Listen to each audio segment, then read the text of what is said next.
Welcome everybody. I'm here moderating this Q&A with Carl. I'll give a little introduction about myself. I'm Andre. I currently work at BlackRock, so actually kind of learned about more about what my role is. So I've been here for 6 months now. I work on the investment innovation team. What that really means is I'm kind of a data scientist and a little bit of software engineering, specifically for some of our investment teams. And I do a little bit of like quantitative research, data science, amongst a couple of other things, just to help kind of our index and ETF business. But it's all about Carl today. So, Carl, do you want to introduce yourself a little bit, give them some background? Yeah, of course. So I'm Carl. I'm an investor at Revolution, which is a fund based in Washington, D.C., started by Steve Case, who's the founder of AOL. But going back further on my background, so I grew up in the Maryland area, went to Penn, specifically Wharton for undergrad, graduated in 2018. Started off doing credit risk at JP Morgan for a year.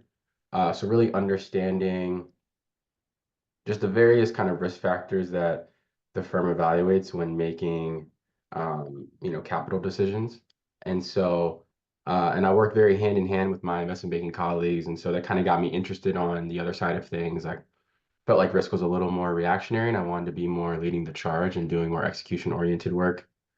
So I found myself in debt capital markets at a Canadian bank. After that, did that for like a year and a half, um, and was kind of at an inflection point. And so I knew I wanted to kind of do pure play investment banking coverage. And so I ended up going back to JP Morgan in the regional investment banking group where I covered mid cap and upper middle cap companies, mostly in the industrials and consumer and retail space. I did that for like 2 years. Went into that role really just wanting to do M&A advisory, so did a lot of buy side and sell side work. And from there, liked M&A, but didn't love it in the way I thought I would. But I really, really enjoyed the pre-IPO space. I got to work on a bunch of growth equity rounds while I was in banking, and it kind of led me to, venture growth. And I, ultimately found myself at Revolution. I cover mostly Series A and Series B companies. Yeah, it's awesome. So, I guess a question that I have is what initially drew you to do investment banking, and how did those experiences really kind of prepare you for your role now that you have in venture capital? Yeah, like it's interesting because I didn't start in it. I didn't start in banking, and the biggest reason was I was vehemently against, like, okay, I'm not doing these hours. I don't think it's worth it. And what I ultimately realized was when I started my first role, I developed a lot of like mentors and other things like that at JP and other places, and I realized a lot of them kind of went through banking, and it was kind of like a rite of passage. And so I kind of realized that to develop the skill sets and the foundation that I needed to kind of get to the places I wanted to get to, it was just kind of something necessary that I was going to have to do. And so got into it. Um, Really, and the main reason is like, I think it's really prepared me well for the role I'm in now. And I think it's a couple of reasons. I think the first thing is you get a really strong foundation. It's really like a boot camp. And so you understand financial analysis, you understand how to do different valuations, how to use Microsoft Office really well. So, be able to put together slides, be able to work under pressure, work across a bunch of different deals. So it's a really like you get a really strong skill set in terms of financial acumen and other things. On top of that, you'll kind of build your networks, and a lot of your peers that, from banking will go on to work at various growth equity, private equity, venture capital firms. And at the end of the day, like when you're on the buy side and you're in investing, your network is really important. So it's just an added network that, you get. And then I think the last thing, I was in a coverage role. So I covered, um, sectors and companies as opposed to products like debt, equity, or M&A specifically. So I got to work across all three of those. And so because I did, I thought it was great because I got really clear on what I liked. And I realized I really enjoyed the pre-IPO space, and I like did not know that before I joined the job. I was really just trying to do M&A, and that's what it was. And I realized that I kind of like something else more than that, and I just I would have never known if it wasn't for the job. And so I'm really appreciative of it. And in terms of how it's prepared me for my current role. I think in terms of like diligence, like diligencing a new opportunity as it relates to like doing the analyses or some of the market work or whatever, um, really strong at that. You have a really good skill set as it relates to that. You may have to put together various decks to help your companies or materials as it relates to when we're sending things out to our limited partners. So very well versed in that as well. I would say the one area that I really had to like focus on was, banking is very execution oriented, and so you're you're really doing whatever it takes to make the client happy. And when you're in kind of the buy side, you have to be a bit more thoughtful about things and like have a view on, why you like this but don't like this investment and all that kind of stuff. And so it was really flipping my brain in a way to be more strategic was where I've spent a lot of my time. Because a lot of the analyses and the execution work as it relates in this job, um, you know, coming out of banking it isn't as maybe difficult for me as it would be for others. Yeah. You mentioned the hours are long. So for someone that's starting out and they're getting into their career, what would you say kind of about the time commitment it is to do banking and whether you feel like it's one of the like it's a good path, it's something that was worth it? What was the trade-offs like? Um, Yeah, it was tough. I mean, like people, it's interesting. Before I joined it, I had friends that did it before me because I didn't do it right out of graduation. And so people would say, "Oh, it's really bad. It's really busy," and you think people are exaggerating, and like that was not my experience. It was very, it was a lot. I mean, everyone has a different experience. I just happened to be on a team that was really big, and I had a great team, like great people. But like I joined at a time, the end of 2020 through it was August or September of 2022, where the mid cap space, like so deals ranging in enterprise value from like 250 million to like maybe 3 billion were like really, really hot at the time I joined. And so like I didn't pitch, I just just worked on deals. Like I closed like 5 to 10 deals in like 18 months. Like it was just straight deals. Like, and there's a lot that I worked on that I didn't close. So it was just like really great experience, but like very, very busy. And I think it's just a matter of like when I joined, um, as well, like and the market was just really strong. And so like time commitment was a lot. Like I was not seeing family and friends as much as I would have liked. I live in Washington, D.C. now. I see my mom's in New York. I see her more now than I did when I was in the job in New York. It's like, but at the same time, it was so well worth it. I feel like if I had to do it again, I would, and I'd probably start it earlier. Because it's just like the foundation I got was like really great, and I met great people. Um, and while it was a big time commitment, it was definitely worth it. yeah. I would say, so what motivated the transition? How did you kind of approach that change going from IB sell side, going over to venture capital on the buy side? And do you think any of those kind of past experiences, the skills that you gained, were they transferable? Because I see like going from sell to buy or yeah, going from sell to buy is a big shift. Yeah. Um, and so those skills, I feel like a lot of people may be worried if they would transfer over. So how could you kind of figure out how to use some of those in the venture capital space? Yeah, yeah. To answer your first question, the reason for the shift was pretty much like kind of what I alluded to earlier. Like when I was in banking, I was on a great team where we had really strong deal flow, and so I worked on a lot of debt deals. I worked on a lot of M&A deals. I worked on a lot of equity deals, and private placements and things like that. So pre-IPO deals and like so I got really clear on the kind of transactions I liked, which is why I'm a big advocate for coverage groups rather than product groups. And that's just how I feel, just based on my experience, but I'm biased. Like, so I got really clear on what I liked, and because I liked the pre-IPO space the most, it felt like banking is very transactional. Right? You do a deal, then you move on.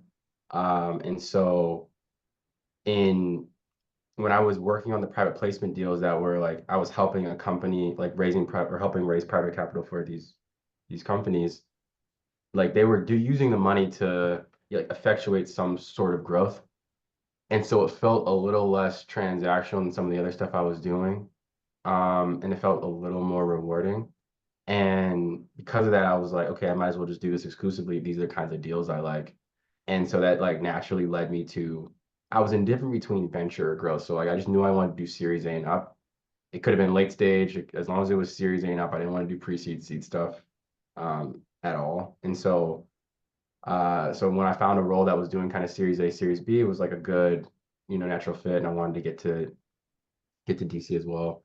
And and so now like being in the role, I think the skills that are transferable to answer your second question are the financial analysis stuff. Oh, from my previous roles, I'd say from banking specifically, I don't even go to credit, but from banking specifically, I'd say the financial analysis things are great. Like being able to understand like how to dissect a P&L, like being able to do like competitive like comps, like trading comps, transaction comps, things like that, which you're going to do in banking, which you're going to do in some element in this job as well. Like being able to analyze, customer data, financial data, analyze trends, see them, like all that kind of stuff is things you're going to have to do as you're diligencing a new investment to like help make a determination with your team on whether like something or not, particularly once you're Series A and up.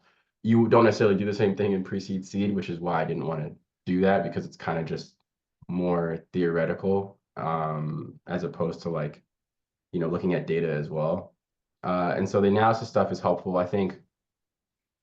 And then the other thing is, being able like coming in like with a skill set where you're able to like create slides and like that stuff is invaluable because it's like when we're putting together decks for our limited partners or I have to help a company with fundraising materials or things like that, like I can do that and it's not um and thankfully it's not that difficult.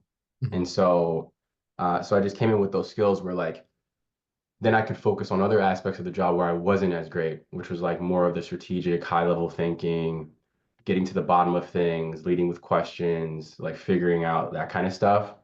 So like I was able to focus on the strategic elements because a lot of the analyses, like the cap table modeling, the structuring, like all that stuff, the financial analyses and things like that that I needed to do, the formatting of the slides, creating slides wasn't as difficult. So I didn't have to come in and like learn everything. There was kind of like specific aspects that I knew I needed to focus on, whereas the other ones I was kind of, I mean, obviously you can still get better, but I already came in with a really strong foundation, I'd say.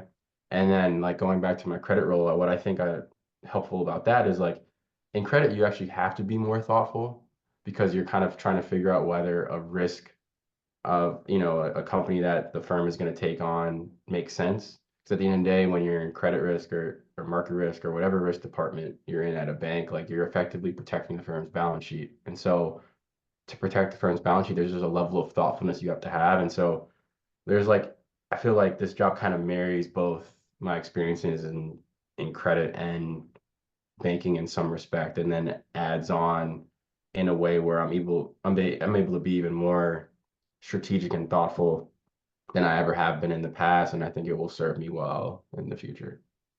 Yeah, definitely. So I guess let's go step by step, start with credit, and then we'll go to banking, and then we'll go to venture capital.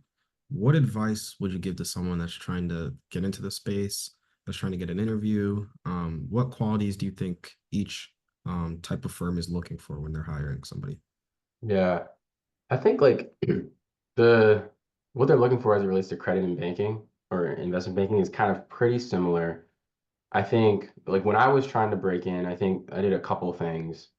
One, and I did it specifically for JP, like when I was trying to like break in interview wise, like I analyzed the firm's like core principles. One of them was exceptional client service. And at the time when I was in college, like I was a math tutor, calculus tutor. And so like I effectively viewed like, my two T's were effectively like my clients and I had to create like academic plans, lesson plans, things like that for them to kind of help them achieve certain results educationally. And so like being able to tailor things I've done to a firm's principles were I think one really helpful because then they could see me as someone that could like be in the firm because I already embody those principles.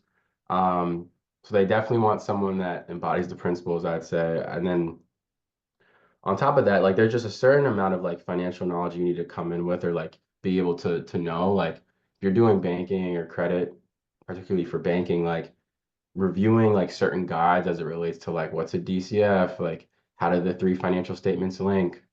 Um, what are trading comps, transaction comps? Like, can you pitch me a stock? Give me an example of an M&A deal.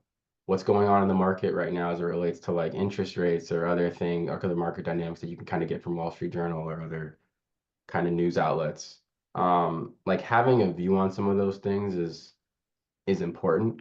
And so, they want someone that's intellectually curious and like but also knows the foundational things too and the kind of the basics. So you come in with like a foundation that you can like build on is what they're looking for. Because obviously you're not going to know everything, but there's just a certain amount of knowledge that they're going to want you to come in with. And so I think that's important. Um, and then there's qualitative things too, where, they're looking for someone that has a strong reason to be there, like really wants to be there. And so when you're crafting your story, whatever your reason is as to like why you want to do finance, why you want to be at the firm, like it needs to be coherent, it needs to make sense. I mean, mine was like I grew up with entrepreneurial parents, so I always knew and I was always just really math inclined. I love numbers. And so like business math and numbers it just was always kind of was my thing. And like finance was how I kind of meshed those things. And so it was just like a natural segue to kind of talk about like my upbringing and my background and what I've always known. Um, and so I really like harped on that too. And so they're trying to, suss out all those things. I think in venture, there's elements of that they're trying to suss out, but then in addition to that, there's like, can you develop, like, do you have views on stuff? Because you're gonna have to do case studies and other things like that where you're gonna have to like present an investment opportunity, whether you believe in it or not, and why. And so like the difference is like when you're on the buy side, there's an element of like they want to know how you think and like how you structure arguments. That like you will not have to kind of show in the same way when you're doing a banking or a credit risk interview, like or any sort of bank interview, honestly. Um, so I think that's the difference is like they're trying to on the buy side, they're really trying to see how you think. And then what network you come in with. Like it's a bit that matters more because then you're able to provide intros to companies as it relates to different investors or like you may have different ways you can kind of source and find deals or other stuff like that. So network is a lot more important, which is why I'm not the biggest advocate for starting and venture out of school. And it's like good to like do other things because you can kind of build your network and like come in with a foundation because I think banks are really good at training in these buy side shops. A lot of them, unless it's like tier one, like you're at KKR or Blackstone or whatever, like the Yeah. training is just not there. And so if you don't come in with a foundation, you can really just drown. And so that's why I'm really thankful for the banking experience. I mean, I have a great team that has trained me and has been supportive, but that's not everyone's experience, and I just know that based on when I talk to my peers, and so it's just something to be mindful of. I guess you kind of tied into a challenge, especially being kind of the way of thinking is super different when you go from banking over to the venture capital space. Would you say that was the biggest learning curve you faced? And like, if it was, what were the steps you took to getting through it and overcoming that? Yeah, for me, that's what it was, because I came in with like a good finance skill set, like all the analyses and stuff. Like we do pretty complex stuff, maybe more than other Series A and Series B firms, just because our team is just that's kind of it's just our style of investing. But that stuff isn't necessarily that difficult for me. So like the diligence and stuff, the cap table modeling, like all that kind of stuff, we do pretty complex things, but like it hasn't really been too difficult for me. I think for me it was like flipping my brain away to be more strategic because I just hadn't had to do that before. Like a lot of things I was doing before were just very execution oriented. There's a process for it, and you just need to be willing to like work under pressure, work quickly, take feedback well, type things out across pages, and like just like be willing to go the extra mile and stay up later than other people to like check over work and do all that stuff. which I have no issue doing because it's just my motto is like you may be smarter than me, but you'll never outwork me. Like, and so coming into this job, the difference is you like like having a call with the founder for 30 minutes to an hour and like having, all the questions you're gonna ask and all that kind of stuff. I just hadn't had to do that before. Like it was right. And so there's just a level of strategic and knowing what to ask and knowing what to dig in on. And as hear certain things, being able to like guide a conversation in a way you want it to go to so you can figure out the answers you want to figure out as it relates to diligencing an investment is like, you know, not easy. It's just not. And then like over time, obviously you get better at that, right? My managing partners are way better at this than me. But in terms of like having the intuition to know what signs to snuff out to know if something's good or not, and whether something's you feel confident in the investment or not. Like that stuff takes people several years to honestly figure out and like, get their style of, how they, develop conviction in an investment. Um, and so it just like comes with reps. Like the more founders and things like that I met, the more I put myself out there to go to different events, different conferences and things like that. Cold outreach to people. Just the more people I met with, the easier it got. So it was just like kind of, originally it was uncomfortable. Like so it's just kind of like you putting yourself out there and kind of making it uncomfortable for yourself is kind of the only way you'll learn. And then now I can go on with, any founder and like, have the conversation for however long I needed to have, ask questions I need to ask and like all that kind of stuff. But it was definitely tough at first. Do you think things in school may have helped you for this, or do you envision yourself going to school? Do you think maybe like an MBA program, anything of that nature could have been impactful and maybe Yeah. think about doing it in the future?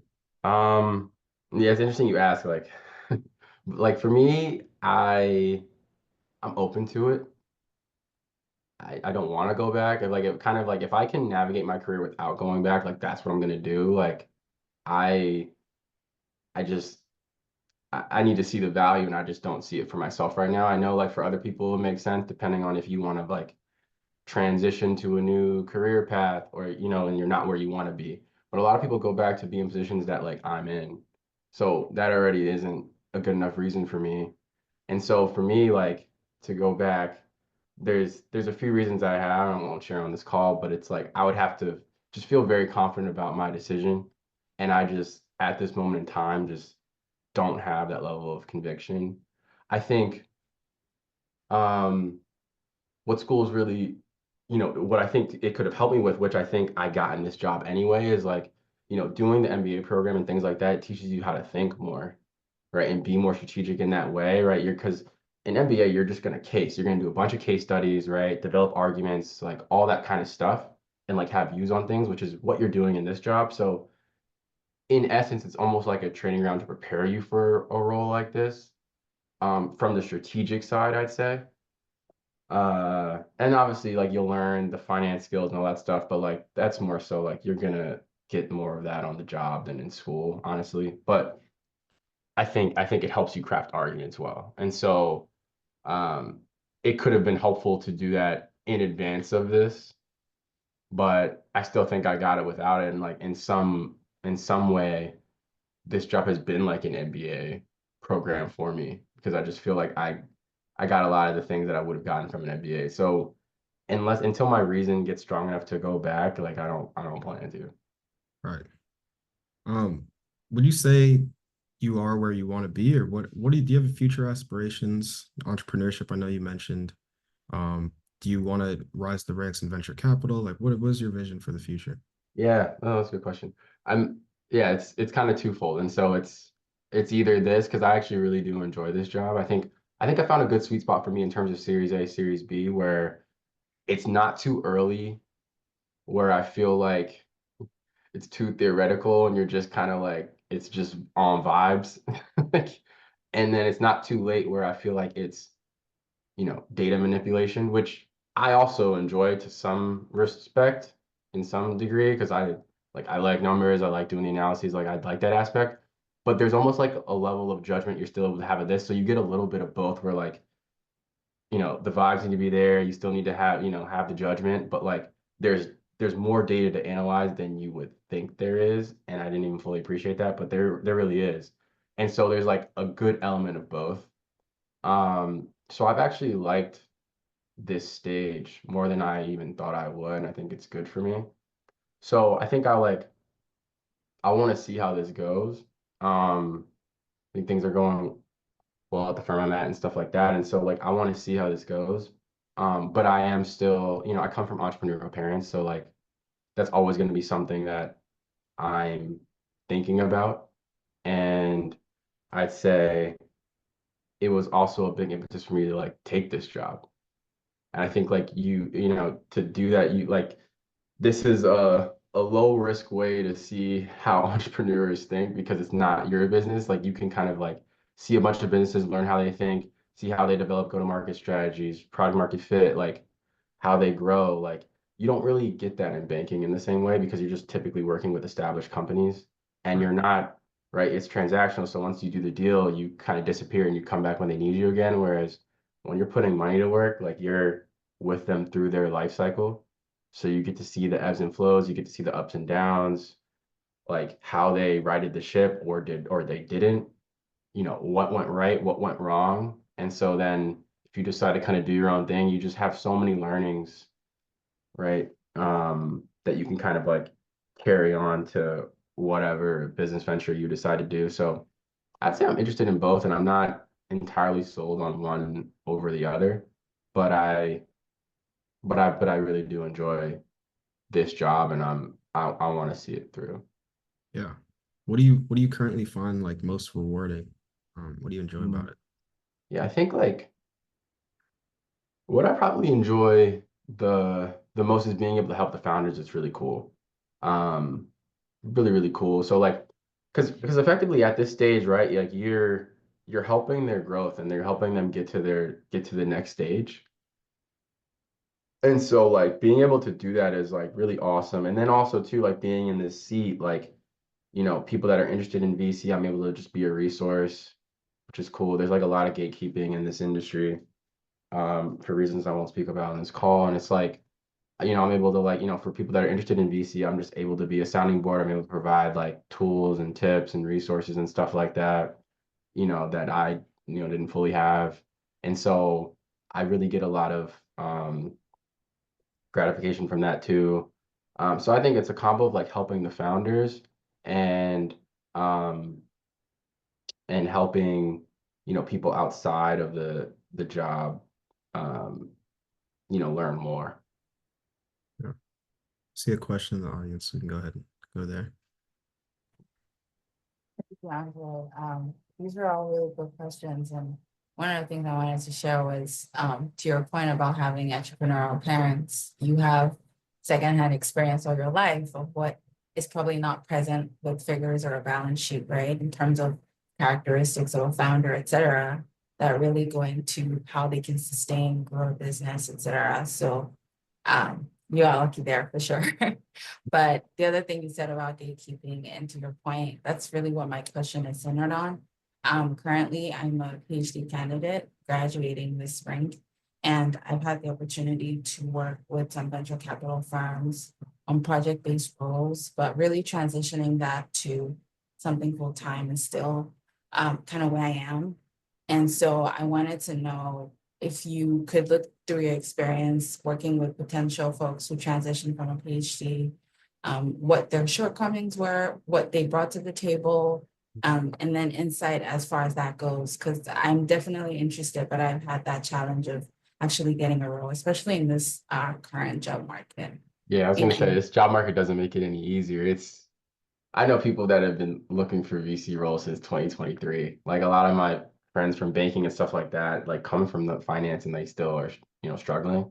Um, but to directly answer your question, I haven't worked directly with any PhDs, but I have worked with people that maybe come from, non-finance backgrounds and other things like that. And so like depending on the stage you're trying to get into, if it's Series A and up, a lot of those types of investors typically want someone that come from a finance background because there are certain like diligence things that I kind of spoke about earlier, other stuff like that that you'll have to do.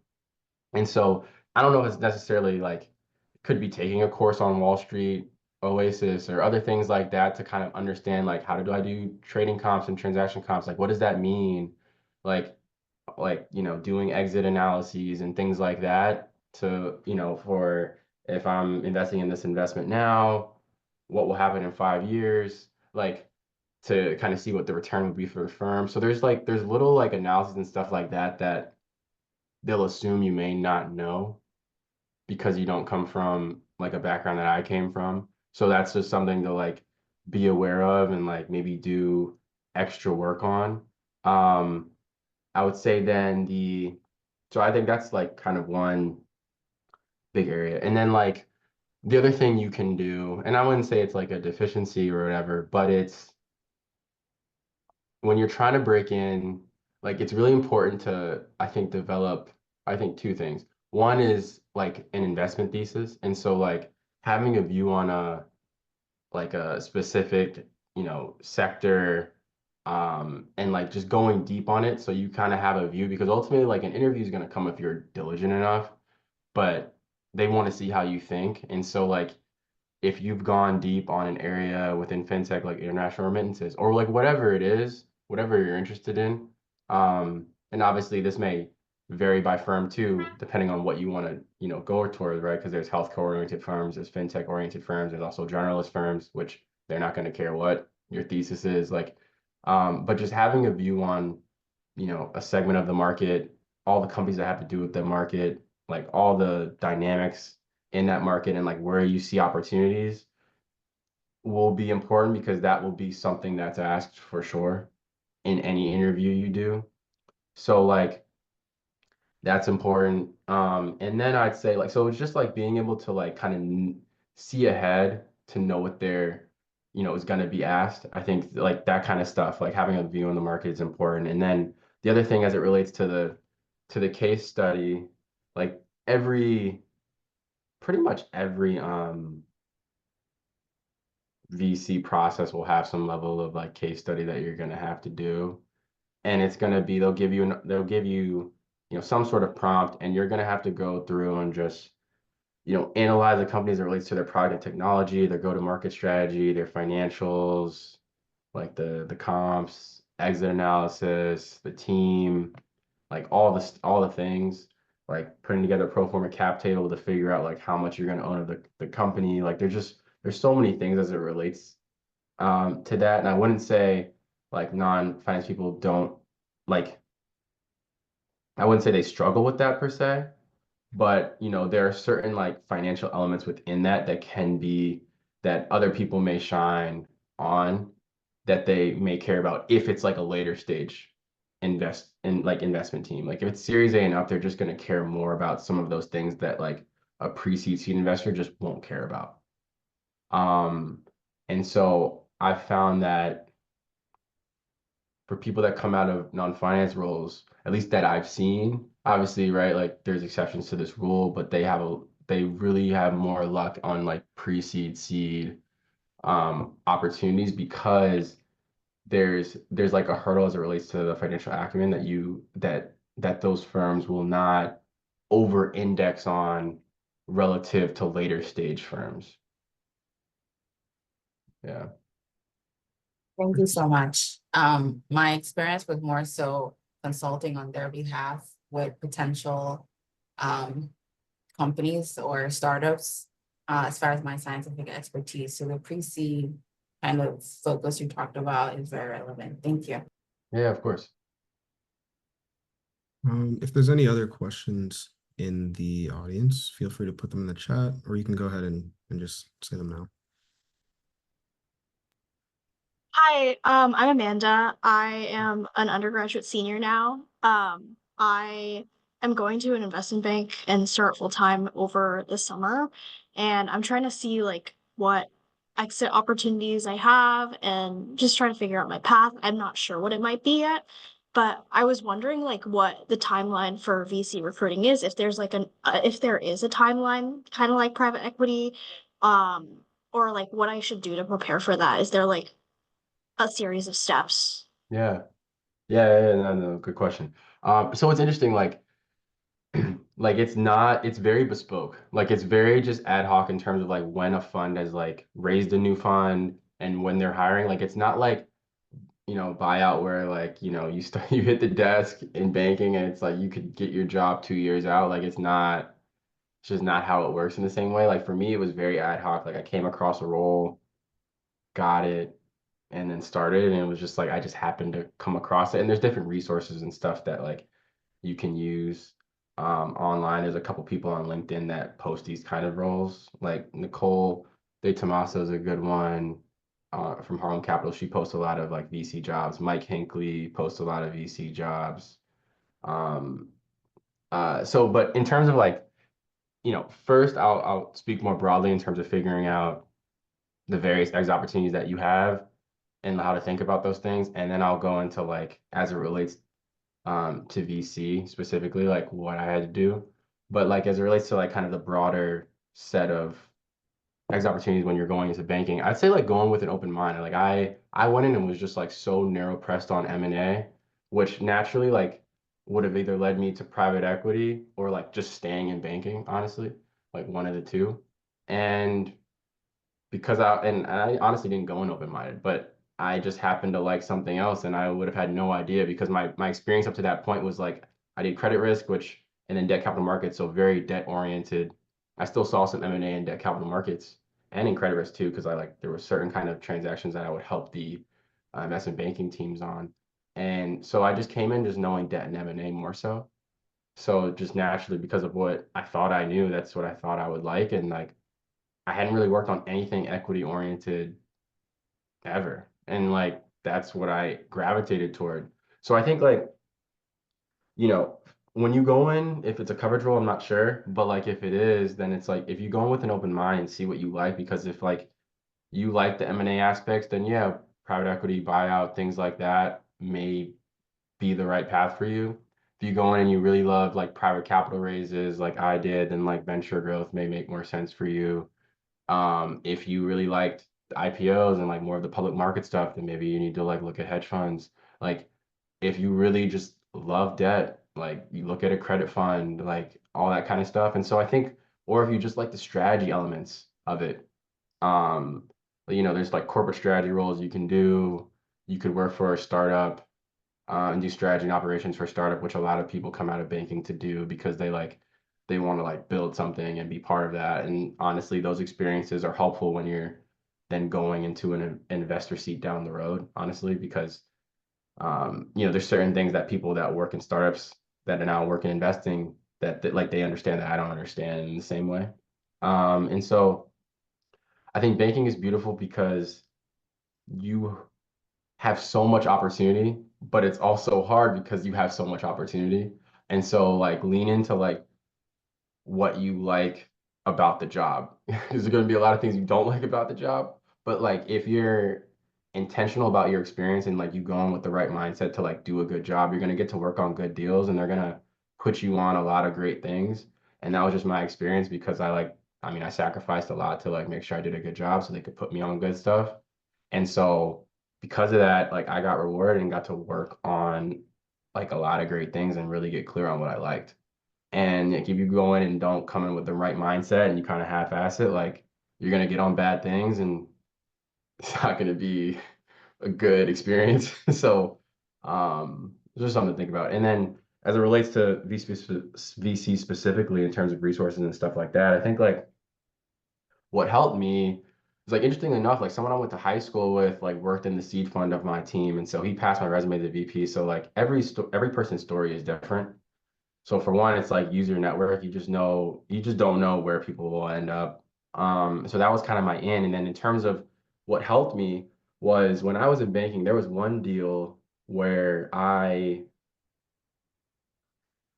like the associate on it and the other analyst pretty much quit while I was on this private placement deal, this equity private placement deal. And so it just became me during the diligence process. So I pretty much effectively like ran the whole diligence process and just ran the whole confirmatory diligence thing like by myself. I was like 6 months on the job and like that was something I was able to speak to in the interview because ultimately they wanted to see, they talked about my deals. And so I was able to talk about that one in such detail because it was just me. and like I leaned in and did a good job, and it happened to be a tech company, and like I could speak to like all the investor questions, why investors dropped off, like what the biggest risks were, why an investor ultimately ended up investing, like why it made sense, why it was a good investment. Like I could speak to all that stuff because I ran the diligence process. And so like, um, so it's interesting if investing is something you want to do, like be intentional about the diligence processes, even though it seems like kind of not as important. Uh, I mean, it helped me get this job, honestly. And so like, that's one thing to be mindful of. So like, and the better you do, the better deals you're going to get on, which is going to make it easier to speak to your deal experience when they ask you about it, regardless of what path you go down. So I think that's important. And then I started reading a bunch of different newsletters. So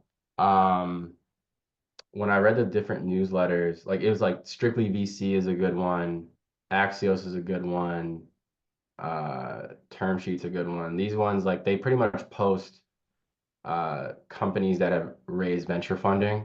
And so I was able to like analyze all those things. And because I was interviewing at a fund that did Series A, Series B, I could see who recently raised seed money and be like, all right, based on your guys' investment style, this is a company that just raised seed capital. Maybe this is a fit because ultimately they're going to want you to pitch companies to them, at least in venture. So that's something else I did. Uh, and then the case study kind of was what it was. The only thing I didn't really know that well was kind of the cap table modeling because it's so hard to like find stuff online about that because it's not like an LBO model that you can just find online. It's not traditional. So that was probably the hardest thing, but everything else about the case study, kind of what I spoke to earlier is um, you'll be able to like do all that stuff just coming out of banking in general. But I would say like those are a couple of things to be mindful of. Thanks. Yeah. Right. Could you drop those names that you mentioned in the chat? Oh yeah, let me do that. I may butcher like how they're spelled, so but it's gonna be something like this.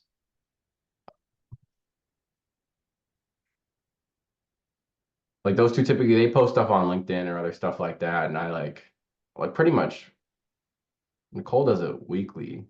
Mike, I don't know if he does it weekly, but he posts a lot of like VC and growth roles.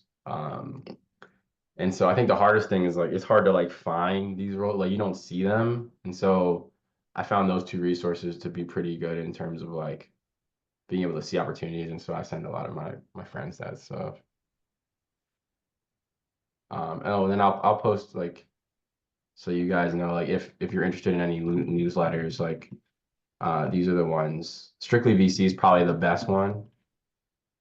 Um, but those are like a few, like Strictly VC will post stuff every day on companies that are raising venture money. Um, so it's good to kind of keep track of. So Can I ask a follow-up question? I'm just thinking about it now. I don't know how much time we have. go for Hey, it. go ahead. Yeah, go ahead. Thank you so much, Carl and Andre.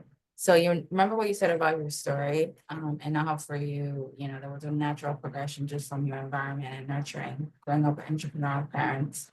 Going back to that transition of someone like me with my background, what are some ways to kind of think about a story in terms of that fit and interest, right? For Yeah. me personally and candidly, it was happenstance. I got approached and I found out I really liked it because it took me outside of the bench and kind of the big data to really seeing how it influences business decisions. And for the sector of life science companies, knowing that this could potentially be something that would ultimately help individuals was an underlying kind of ethos and value for me. So it was easy to be motivated by that.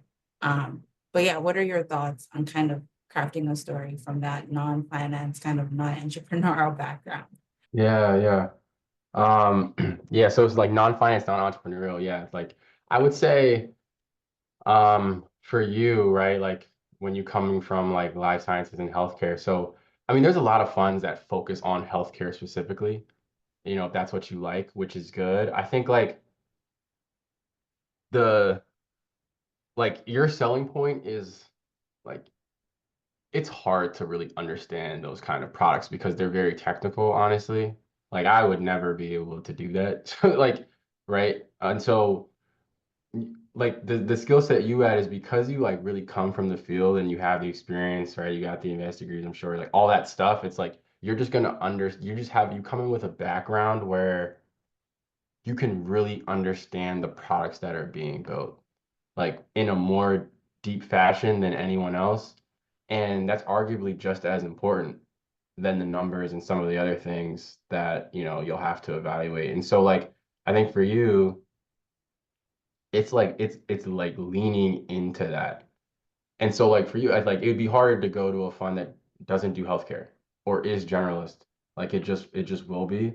But because of your background, it's like I'm a big believer in like getting in where you can fit in and like focus on that. Because I just know for me, like when I was in credit risk, like, and I don't know if you want to do healthcare long term, but just like I think back to my story, it's like when I was in debt capital markets, or sorry, in credit risk at JP, like I wasn't entirely sold on doing debt capital markets. Like I wanted to do pure play investment banking coverage, but my team was talking about moving to Texas.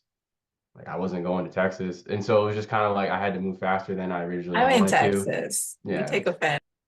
it's not for me. And so like so I just, I kind of had to get in where I could fit in, and debt capital markets was like a great, next step. And honestly, I really loved it more than I thought I would. And so kind of going specifically for you, like if you could get into some sort of healthcare oriented fund and then kind of go from there, like that's, if your goal isn't healthcare long term, or you want to be more generalist, or you want to do a different types of sector, like lean into like your experiences to date, because like once you're in, it's a lot easier to like move around. And like me getting the investment coverage role, like because I was in debt capital markets, which wasn't pure play investment banking coverage, like it was close enough where like it got me in the game, and then like I could like get what I really wanted. Yeah. Thank you so much. Mhm. So, Amanda, do you have a question? I did have a question. I was just reading up on this like earlier today, but essentially like it said like if you came from an investment banking like analyst position and then you like ended up being like an associate at a VC firm, like they said it was like going to be tougher for promotion. I don't know if that's like necessarily true, but I wanted to hear your take on that. Yeah, it depends on the fund. Like, what I will say is this, and this is true. Like, I recently got promoted in December, I was happy about that and stuff like that. But it's like when you're in banking, what's nice about banking is it's very structured, right? You do 2 years, 2 to 3 years as an analyst, you get promoted to associate as long as you're not like horrible. Associate to VP is the same kind of thing. You do like 3 years, as long as you're sufficient, you'll get to VP. Then it becomes more difficult, obviously, like once you're VP, but like the path to VP is it's pretty well defined. And obviously there's exceptions to the rule where people can get promoted faster depending on performance level. But like as long as you do what you need to do and you're not horrible, like you can I feel like you can get to VP. Like when you're investing and you like come in as an associate, like just the path is not defined like at all. Like you could be an associate for 2 years, get promoted. You could be associate for 4 years and still not be promoted. Like there's just no set path, particularly at smaller firms. A lot of like huge tier one funds, like it's more established, I'd say. But yeah, it's just something to be mindful of where the path is not as defined. And so, I know people that have done investing and are kind of like, I'd rather go back to banking or work at a bank where like at least my promotion cycle is defined. And like I know if I do this, this will happen. Like in this kind of job, it's like you could do certain things and still may not get the promotion or other things like that that you want because sometimes people need to move out the way for you to get promoted. Like there's just so many things. Like the fund has to be raised. If the fund isn't raised, then you won't have a job. Like there's just a level of security in banking that, it's nice, honestly. And so you just don't get that in a, venture private equity role like in the same way. It's just less defined and um it's just something you have to become become comfortable with. And you have to push a lot more for your promotions than maybe you would in banking. To because if you don't push, like they just may not come. Do you know how like you got promoted recently? Or like why? Pushed. But I mean, like it was just like, yeah, I mean, I pushed, but then it was like, I mean, I was doing well. But I think like doing well is relative. You know what I mean? Because each firm values different things. And so, you know, it really varies. Like, I mean, like every team's different. So a lot of VC firms, you might just do sourcing and diligence and that's all you'll do. For our team, like we don't have a platform team or a fundraising team. So I'm doing sourcing diligence efforts. I'm helping with portfolio company work. I'm helping with like limited partner relations, like decks and other updates for them. So with the portfolio, I could be helping them with a like financial model. I could be helping them with fundraising stuff. I could be helping them with M&A, like whatever it is. So it's very much like work across all these things. Um, and so it was just like showing, like adding value how I could across those different avenues.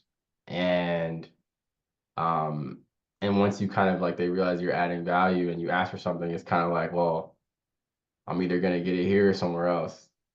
Like, and it's like you just have to be willing to have those uncomfortable conversations. I feel like even more so in a buy side role than maybe you would at a bank. I just feel like at a bank, it's just a lot more defined.